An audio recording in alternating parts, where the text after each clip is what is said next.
Kemudian yang ketiga, ya. Kemudian yang ketiga, ya,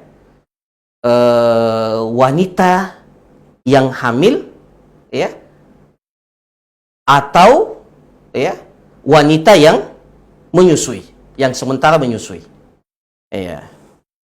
Nah, ini termasuk di antara persoalan yang paling sering ditanyakan. Saya juga ikut di materi yang pertama tadi, saya dengar ada pertanyaan ini disampaikan.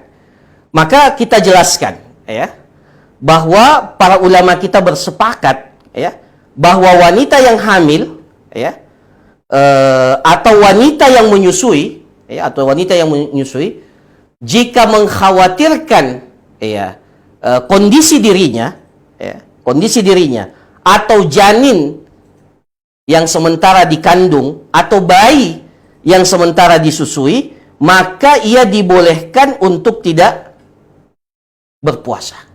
Ya, itu hukum asalnya. Jadi para ulama kita bersepakat. Ini sepakat para ulama kita bahwa wanita yang sedang hamil, ya, atau ya, wanita yang sedang menyusui dan dia berada dalam kondisi mengkhawatirkan kondisi dirinya atau mengkhawatirkan kondisi janin yang sementara dikandung atau bayi yang sementara disusui, maka hukum asalnya dia dibolehkan untuk tidak berpuasa.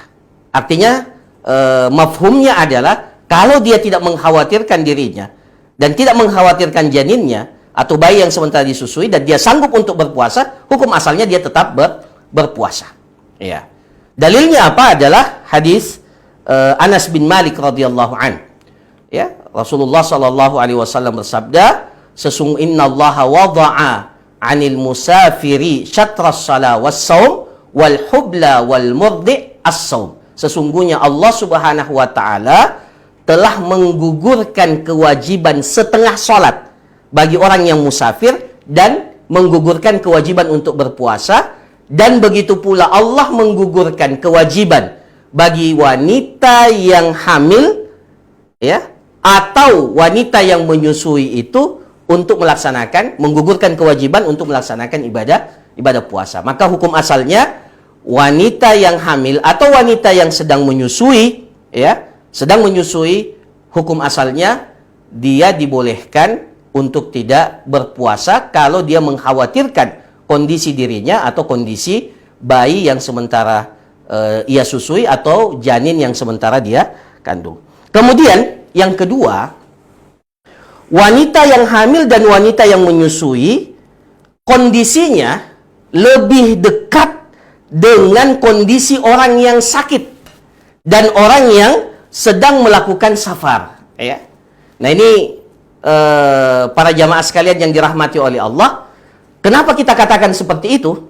Ya, bahwa wanita yang sedang menyusui atau wanita yang sedang hamil kondisinya itu sama dengan atau dekat dengan orang yang sakit dan orang yang safar, karena kondisi wanita yang hamil atau wanita yang menyusui itu sifatnya tidak permanen, ya, tidak permanen, ya, tidak permanen. Maksudnya apa? Ada kondisi-kondisi, ada masa-masa pada saat wanita itu hamil atau wanita itu sedang menyusui, ada masa-masa di mana dia mampu untuk memiliki kemampuan untuk berpuasa, atau setelah, ya, setelah proses kehamilan atau setelah proses ia menyusui, dia memiliki kesempatan untuk memiliki kekuatan untuk melaksanakan ibadah puasa. Maka secara hukum asalnya dia tidak permanen. Kondisi wanita yang hamil dan wanita yang menyusui itu sifatnya tidak permanen. Kemudian yang kedua, dia lebih dekat kepada musafir dan orang yang sakit karena adanya masyaqqah, adanya kesulitan yang ia hadapi selama proses kehamilan tersebut atau selama proses ia menyusui bayinya. Nah, maka dengan dua sebab itu kita mengatakan bahwa wanita yang hamil dan wanita yang menyusui itu sebenarnya lebih dekat hukumnya, ya, secara kias, ya, kepada orang yang sakit dan orang yang melakukan safar. Ya, orang yang melakukan safar. Maka kita katakan pendapat yang kuat ya pada poin yang ketiga, pendapat yang kuat dalam masalah ini bahwa wanita yang hamil ya atau wanita yang menyusui hanya diwajibkan untuk mengqadha ya, mengqadha puasa itu saja. Jadi dia hanya cukup untuk mengqadha puasa itu saja tanpa perlu membayar fidyah. Ya. Dan ini merupakan ketetapan kita, ketetapan Dewan Syariah ya, Wahda Islamiyah ya, yang diputuskan dalam liqa ilmi yang beberapa waktu lalu disampaikan atau dibahas ya secara komprehensif dan sampai pada kesimpulan bahwa ternyata wanita yang hamil dan wanita yang menyusui itu lebih dekat kondisinya kepada orang yang sakit, yang mana sakitnya itu masih diharapkan kesembuhannya, tidak permanen. Ya. Atau dengan orang yang musafir. Musafir itu kita katakan adalah kondisi yang sifatnya insidentil dalam kehidupan kita, tidak permanen.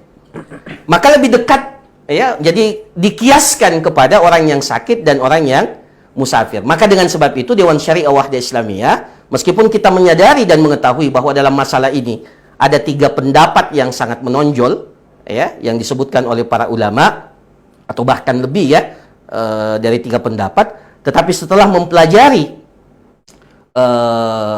penjelasan para ulama, maka Dewan Syariah Wahda Islamiyah itu menetapkan bahwa wanita yang hamil ya atau wanita yang sedang menyusui dan dia tidak mampu untuk melaksanakan ibadah puasa, maka lebih tepat dikiaskan kepada orang yang sakit atau orang yang sedang melakukan perjalanan, di mana kewajiban mereka konsekuensinya hanya mengqadha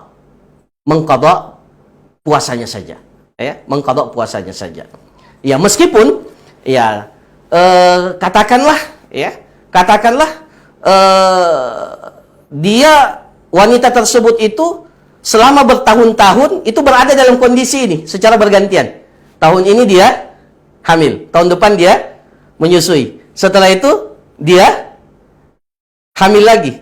Kemudian setelah itu dia menyusui. Iya. Kelihatannya apa? Terus menerus. Iya. Tetapi pada hakikatnya pertama kita katakan kondisi hamil dan kondisi seorang wanita menyusui itu berbeda-beda. Ada memang masa-masa di mana dia tidak memiliki kemampuan untuk berpuasa. Tapi ada dalam 9 bulan waktu hamil itu dia mendapatkan kesempatan, dia memiliki kekuatan. Sama juga dengan masa menyusui yang 2 tahun itu. Ya.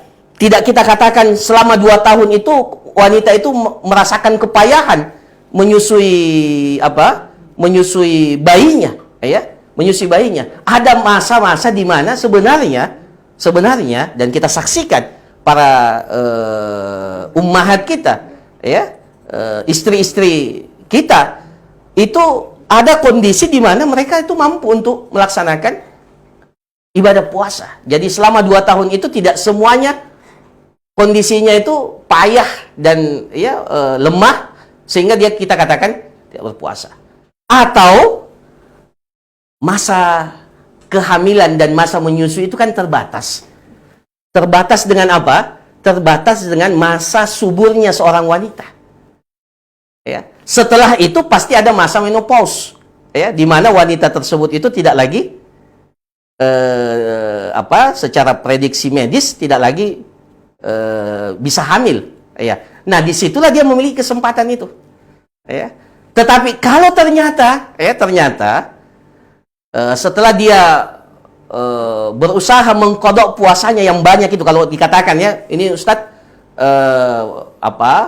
akan lama, ya enggak apa-apa, enggak ada masalah karena memang syariat memberikan kesempatan untuk mengqadha kapan saja kita mampu mengqadha. Nah, ternyata setelah itu dia sampai pada usia di mana dia tidak lagi mampu berpuasa, maka disitulah kita katakan di situ bayar fidyah.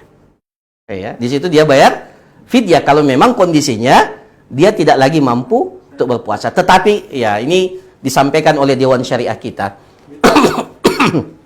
Ini mohon maaf, kebanyakan atau ya saya tidak mau mengatakan kebanyakan, ada sebab ya seorang wanita yang ibu yang menyusui, ibu yang wanita yang sedang hamil, ini mohon maaf ada unsur kelalaian sebenarnya, ya.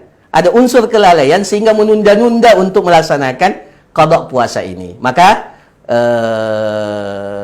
ya dengan penuh ikhtiar kepada Allah Subhanahu wa taala ya supaya kita ini bisa lebih mengarahkan ya para kader kita pada umat ini kepada satu pendapat yang insya Allah pendapat ini lebih dekat kepada maqasid tujuan daripada ibadah itu disyariatkan ya dan memperhatikan kondisi yang ada, maka ya kita putuskan, dan ini salah satu pendapat yang muktabar dari para ulama mazhab kita, begitu pula para ulama-ulama yang muktabarin yang ada, maka kita putuskan bahwa untuk wanita yang hamil dan wanita yang atau wanita yang sedang menyusui dan dia tidak mampu berpuasa, baik dia khawatirkan dirinya atau dia khawatirkan dia khawatirkan bayi yang sementara ia susui atau janin yang sementara dia kandung, maka kewajibannya hanya